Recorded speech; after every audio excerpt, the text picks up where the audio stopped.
The space-age white truck was appraised carefully. It was inside a blue container that it must be freed from. You have now entered the CSV zone. Welcome to 3.24.3 PTU. It is a wild kind of grab bag video here, and I feel obliged from the start to say this is very, very early build. But the CSV-SM specifically that's out now with the 4SCU pickup truck, basically, that has life support for one person inside a cab, and then your storage is on the back, and then it also has personal storage in the back left. We're going to go into that later on. Skip to the chapter on the review of the vehicle if you just want to see the modules and my opinion of those. But from the start, I want to show there is a major problem with this vehicle. I'm sure it's still being worked on. If it gets any sort of air, it basically becomes a roly-poly and wants to jump over. Spinning the wheels, applying power, reverse or forward, does not do anything at all. Nothing at all. No conditions change this situation, and the detractor beam on a Zeus CL is not strong enough to pick it up. So, you need to consider that carefully whenever you're talking about these new vehicles. Remember, they are still in testing. So on 3.24.3, the CSV, if you are not on stable, sturdy ground, it does have a very high push factor of wanting to roll over. It does not injure you. You can hop out. I can't speak for your cargo because I wasn't able to get it working in any type of reasonable way to be able to work on cargo, but that's how it was. I wanted to note this Solstice paint on the Zeus CL is just beautiful. The Zeus Mk2 CL really goes well with the Solstice paint. And I think that any kind of dark paint on this ship really changes the dynamics because people are so used to now seeing it in that blue and yellow livery that's very technical, seeing it in a very stylish paint like this that, you know, probably was meant for the MR or whatever. It doesn't matter. It's beautiful. Just wanted to note that even on the CL, it is a very nice paint. Now, when you are using a utility vessel that's supposed to be symbiotic with the vehicle that you're putting in the back of it, in theory, it should be able to support each other. So this thing has a built-in remote tractor beam on an arm on the back of the vessel, designed to handle cargo containers, significant size ones being bumped in and out of this. However, unfortunately, the mighty Zeus Mk2 CL tractor beam cannot handle the CSV. And while we're kind of going through this video, I wanted to talk about the nature of ground vehicles, where I think they're kind of going a little bit here too. With the announcement of Outposts being developed, they're currently in development, confirmed by CIG representatives, multiple public-facing events. There is exciting discussion about where ground vehicles kind of fall. And I was one of the people that truly believes the CSV type space pickup truck, right alongside its brother that is the constructor variant, will be very exciting. You can note here I'm trying the remote tractor beam, and it doesn't even register that far away. When you move it up closer, it just says mass limit exceeded. So it's basically kind of like the power of like a multi-tool or something when it comes to these vehicles. I grabbed the second CSV for hijinks. I decided to give it another shot. And you'll note that even when it stops, it kind of has this weird top-heavy effect, I guess because of the cab, that is like, it's almost like doing a stoppie like you'd see on a motorcycle or something like that, like a smaller, very lightweight vehicle, and the front brakes are applied. So I managed to flip this one over, trying to flip the first one, and chaos ensues. I'm trying to show more of like the actual realistic expectations of these test servers, and this is more of like a live discussion in these videos, less so tailored, trimmed down, cut up, higher production value, that kind of thing. Like these are more just what to expect. And for people who don't want to get involved with the test server or don't have the time to, you can have fun watching and learning from my mistakes, or getting ideas for your run through the test server, hopefully soon. It's available to all waves, by the way, on the PTU. It's reopened.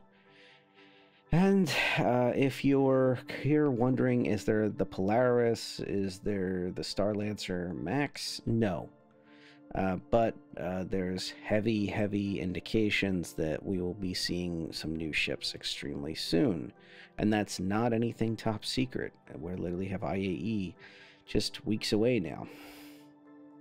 So some of these ships will have to make it through testing and start getting out there. So who knows when that will be. I would say sooner than later, and at the latest at the start of IAE Day 1, which is in late November, for those who are wondering. And for the Starlancer Max specifically, there is an entry on the website saying it will be out by November 22nd. Now, what that means, you know, realistically, it probably just means that could be the first day of IAE, that could be the day of MISC Day on IAE, that's another good indication, or it could just be a stopgap, so they could have an earlier IAE this year, because they do move it around a couple days here or there to start it and end it. And suddenly it's that's the latest, so that's their worst case scenario. That could be CIG telegraphing. That's our worst case scenario. We hope to have it sooner, like a little bit sooner. I'm not saying like tomorrow or something, but you know, probably mid-November if I was to be optimistic. So when we have the CSV and it's not flipped over upside down, what does it like? What is it like? Because this is what you're really going to be dealing with. They're going to fix that. But once they do, what do you have? Well, you have enough space for 4 SCU, and you have a fuel liability, and you have a vehicle that can fit inside the Zeus Mk2s, which I found was actually kind of interesting. So you can see how tight of a fit it is, but it does fit. And it takes up a tremendous amount of space inside the CL. Now, to be fair, once you're inside, you could roll it to the side, left or the right, but because of the staircase and the way it's set up, and that's actually there to protect the ship, it gets a little funky. You can note the white paint I have on the CSV. I think that these, both the white paint and the black paint's the concierge one. If you don't see it, that's the one I'm referring to. You saw it for a moment in the video before it flipped over. They're both very nice. The white paint, I think, is $3 USD, as is, I believe, the concierge paint, and they're very nice. You can see the nice high contrast here on the white paint, for example, and this is not concierge. But you'll note the modules are spaced out on both sides of the vehicle and also on the back, and you can see that tailgate you cannot hop into, which is a big miss for me. That tailgate should be openable as it is, and then also be able to be utilized to get in and out of that back area. I had ideas, that was a little nuts maybe, of having a pair of heavy armored folks in the future, jumping into the back of it. You zip over to a new location and drop them off. They basically just jump off the back and whatnot. You can see me comparing the fuel ports. So this is a ship fuel port on a reasonable sized ship, which is a new type of thing on a brand new ship, showing you how fuel ports will look in the future. And you'll note that this small, tiny ground vehicle also has a fuel port with a very, very close in diameter and design type of fuel port as well, marked fuel port. This vehicle is going to cost you resources to run. You will require fuel to keep this thing going eventually. Right now, that is not the case. Right now, it does have a relay that you might need to replace. However, it's hard to replace it. At this very moment, it's still following the rules of the relays cannot be placed in place, although I believe that's just a glitch. When I pulled the relay out, the vehicle would not restart. So beware of that. And the relay is on if you're looking towards the front, if you're sitting in the seat, it's to your right. If you were to get out of this vehicle and then go around to the side and then open the large gate I'm about to go to, that's where you'd be. So I'm trying to force it to kind of do a ladder climb to get into the back. I thought maybe it's not like a mechanical action. I also tried the F with the PIT wheel, and all it offers is to close the gate again, which is, I like that the gate opens and closes. It's just very frustrating because these vehicles are so tall nowadays. It's a shame that there's no way to climb in. So there's a fuse up there, you can see it, and additional space to the right of it, looks like, for a spare fuse, if I was understanding correctly. And do not do this because the fuse will not be able to be put back in correctly, at least based on my attempts. Once again, at the feedback I've been hearing from everyone, they appreciate when I put in some of my lessons I've learned into these videos and kind of show you what's really going on. Obviously I'm optimistic, but I'm not trying to sugarcoat things. This is what we're experiencing on the PTU in this very early build, and that will be fixed. This is a nice little Easter egg. There is a one-hand weapon or utility gear piece, storage piece, right here where you hop inside and outside of the vehicle.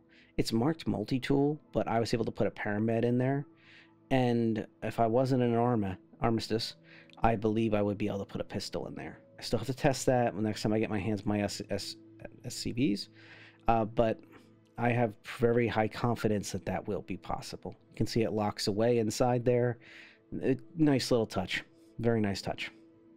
It's not extremely quick, so if you were out out amongst, let's say, in your future outpost, and you see somebody who might be an enemy or a wild animal like a Copion or something, or a group of Copion, it might take you an extra second to open that. So it might not, consider your options before you step to that. But it is very nice to have, especially for utility. Being able to have a multi-tool in there rigged up with a tractor beam is quite useful, especially like have that.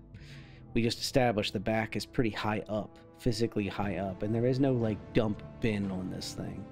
You can't just like push a button and like the back leans backwards in all the boxes, turns off the grab, and it slides off. None of that. You have to hand tractor beam stuff off of the ship. You can see the enable shields button. This thing does have some interesting little, very little size 0 type stuff going on. And it also has life support. So you have shields and life support on this vehicle, at least the way it's being set up, which is very welcome. I was not able to prove this, but I believe the paints tint the windows as well. You'll note that, like, that bluish hue there. It could be a defect, I don't know, but I'm gonna have to run this without any paints on it in the near future, probably on the next build or two, to confirm that if the paints include that tinted window. At any rate, the tint is a nice touch. It makes you a little less of a sitting duck if you're just driving by and somebody's trying to take pop shots through your shield. It also means that you have like a little bit of it's a nice to have. It reminds me a little tiny bit of like the Aurora LX or something. There's a little bit of style, a little bit of substance to this beyond just pure utility. And that's kind of where it is. A vehicle like this is going to be very useful, once again, in an outpost or an environment. Like if there's a reason to go into the caves on the new caves they're doing, and it's lucrative enough, this little vehicle is very handy for those type of things. And there's not much in its field. The mule, which I don't see as much care for. I think it's not fair to the mule though, because the mule does have the ability to carry hand boxes a little differently and better, as well as the fact that it is an older vehicle, so you would have enjoyed it for this much longer. You can see me trying to work with the fuses, and it's not working out. So what is working in 3.2.4.3 is some interesting new things from our friends at CIG, covering a 3-part new server-wide event. And I know some of the more veteran players are probably rolling their eyes at this, but CIG is currently using the new PTU to test an event called Save Stanton. And I'm not going to go fully in depth with all the surprises in it, because one of them involves a large ship, not the Polaris, sorry, let me temper some expectations here. A very large ship, and it is a part of the event, and there is some glitchiness with that they're working through, and I don't know. I think the closest thing would be like a Xeno threat, but it's less buggy and it's less intensive on the server so far. When I hopped on, it was in the third stage of the 3 stages, and just a hint, you're gonna see the mission lined up here. It's at a distribution center, and I took the Zeus CL over there with some front end damage, so it's kind of funny. And it's just running that one weapon on the front. And it still had all its missiles though, and its wounded little CSV in the back. But I figured I'd go over and see what the hubbub is about, and you know, maybe a lack of, it's a test server, just having some fun with a less than conventional ship. Note the payout on this 165k UEC, which is a nice indication of where things are going.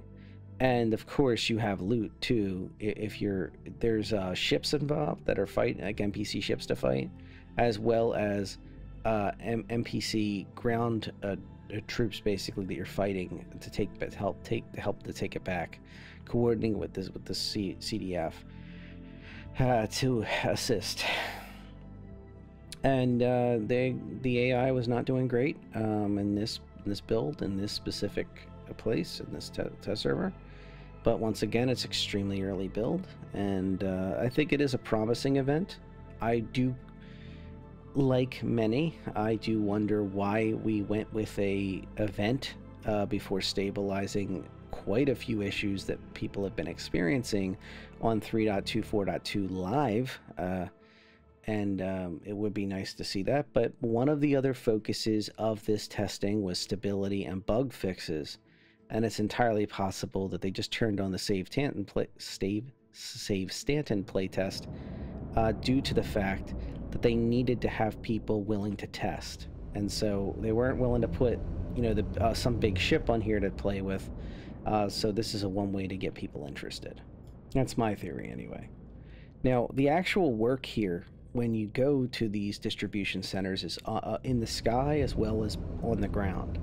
And I do want to apologize. I'm not going to show it, but I did take down one player on foot. There was AI running back and forth aimlessly. It got a little silly, and it's a test server, so you're just having fun to see what you can do, right?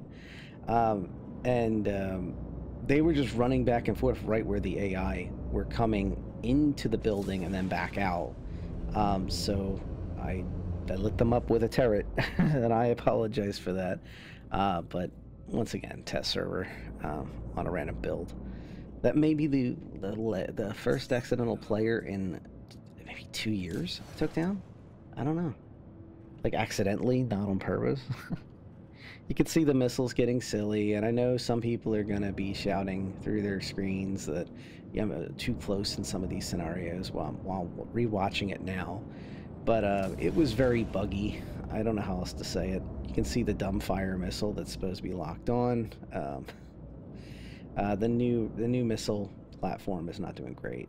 And this is going to sound crazy, but in the master mode, scan system seemed to kept coming up on its own. I got to check my keybinds. Maybe they got reset on this build for the first time. But this is just showing the AI acting crazy. So there's some vanguards that show up that want to fight you, and they're not doing too hot. And they're very squishy. I mean, shockingly squishy. A single front-end weapon on a Zeus was able to knock out some of these NPCs. So that's how it is, though. It's interesting how things go. So even on this tub, that's an industrial with half its main weapons blown off, you can still have some fun and take part in these events. As I cross the T in front of a player, which is never smart. For the record, the ES has double the shields, so there's that. If you're excited.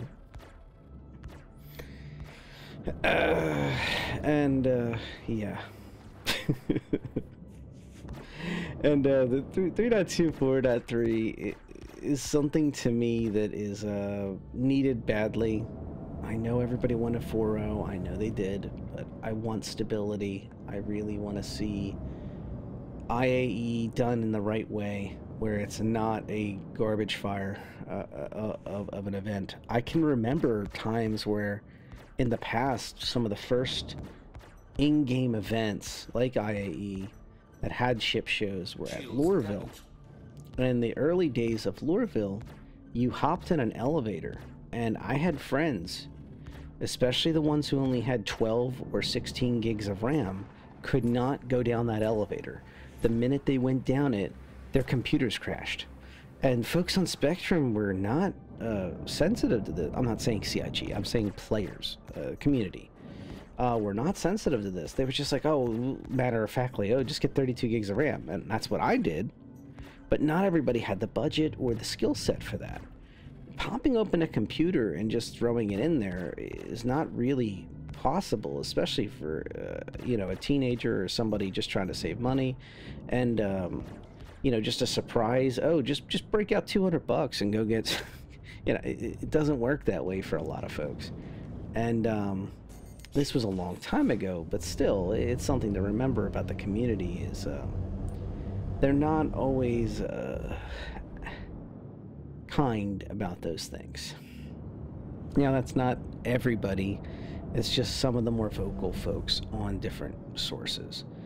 And I think we all have to remind ourselves that, like, we've all been back in that spot. You know, you're playing on the family computer. You got your starter ship or something like that, and this cool new game that you've just found or something, and now suddenly, you know, you need to upgrade the computer just to play the game. Like, what? You know, and ripping out the void is warranty sticker and slapping in RAM into a computer, trying to explain to your family what that means. I think we got to keep some perspective. So for the larger events like IAE and Invictus, in my opinion, the large majority of backers need to be able to access the event. It needs to not keep crashing on them. It needs to work. And okay, well, the bartenders might not work, but the game has to be solid enough for them to be able to walk into their place, rent a ship for 0 UEC, and go fly it off in something.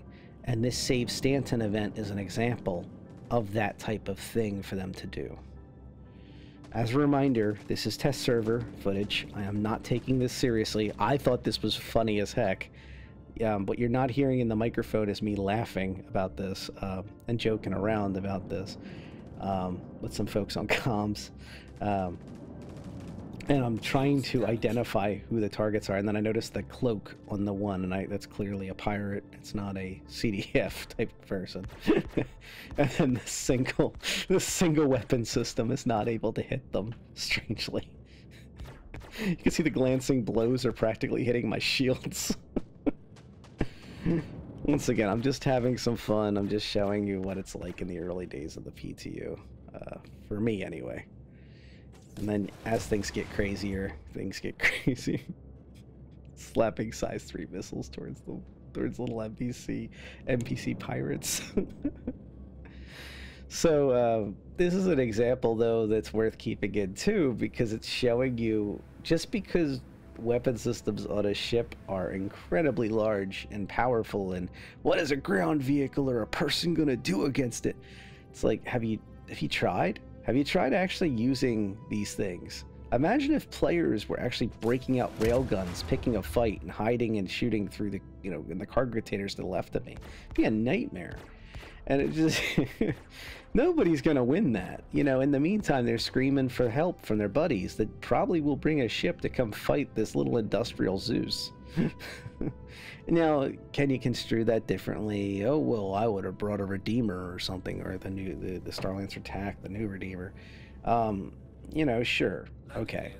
But not everybody has those crazy ships. Sometimes people just show up with a Zeus CL and want to screw around. And you can see that, especially when you're solo, the trying to use a turret or trying to use the main weapon systems and the secondary weapon systems of a ship to even attack ground troops, ground vehicles is kind of difficult, especially ground troops. The way this game kind of construes it, they're either hit or they're not. There's not like an area effect on most of the weapon systems unless they're bombs or torpedoes or something else crazy that has a huge splash. So you just saw, I mean, those missiles did nothing to those NPCs. And it's like, because it didn't hit the NPC. It's a little nuance of the game. You can see these integrated remote turrets. Trying to run through it. Helpfully, there's a cargo box in the way. When you right click, it brings the gun into a zoom. You're going to see that in the later part, just a few seconds of this clip later. That's probably the way to go. But you can see the Zeus's turret is actually slightly more useful. And once again, I'm showing you like it is. And if you give me feedback below, if you don't appreciate this type of experience, I think for the early parts of the PTU, I like to have these more free-form type of videos, and then I cinch them back up as we get closer to like a live, ready to go type thing, and new ships, and give it a fair shake. And if the CSV was in better condition this early, I would do a video dedicated just to that, just to the CSV, and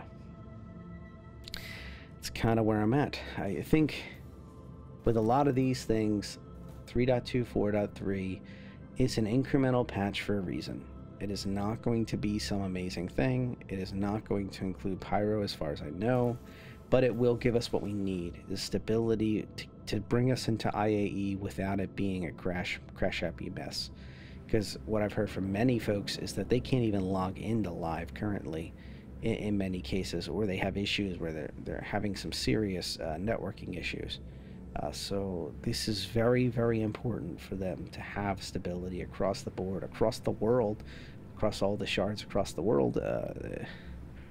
And I think that's what we need right now. We need stability. We need to be able to get this event off the ground and be able to celebrate it as a community in-game as it's meant to be. And hey, I'll take victories where I can, you know, and these type of things, I don't mind testing. I think this speaks volumes of, this is what I do for fun. It's just screw around and have a good time. And this is my kind of thing. You'll note here that the ship randomly has its thruster layout keep changing for some reason. So there was a glitch a while ago for the Zeus Mark IIs that basically you could fly the ship from the co-pilot seat or the gunner seat, and you'll note that was just a networking issue right there. But that made me really wonder: is this the real deal or not? You'll see here the zoom in, showing how this is done, and there's it without it, and then you enter precision mode, and it kind of varies between like 20 and I think it was 80-something% on precision mode to become problematic. I keep seeing movement out in the boxes, and then I have movement from the inside, so I'm trying to track who's where during this part of this adventure. And jumping back and forth into the remote turret is a real pain point when you're trying to do this. And you can see the 400i running around. I'm like, oh, they're probably not going to attack me. And so I go back, because the last place I saw the pirates was not outside this time, but they were inside, even though they keep running back in and out. So I figured I'd give this a shot. And yeah, not much happened. You can see there's the precision mode finally, and where it takes you is at different zoom ranges, and then when you shoot, it kind of cinches in even further. You see the contract complete, save Stanton, phase 3. So even while I was screwing around, that's 165k in the bank, just by taking part in this. You can see there the CDF forces are starting to appear. I assume once the contract gets complete, they come help clear it out, like a new wave of them. They were already here, but I assume more appear when the contract wraps up. And another contract was offered. I don't know if it moves it around. Like, there could be like dozens of distribution centers that all have to be saved or something for it to count as a victory. I don't know. But that's where I'm at. Precision shooting, CSVs that need some work but have a lot of promise, and a build that seems to be in the right direction for what we need for IAE. I want to thank my longtime subscribers for sticking through it with me, and especially on this type of video. It's really fun. It's really interesting to get these going, but at the same time, it takes a little bit of courage. It takes a little bit of willpower to kind of stick with it through these.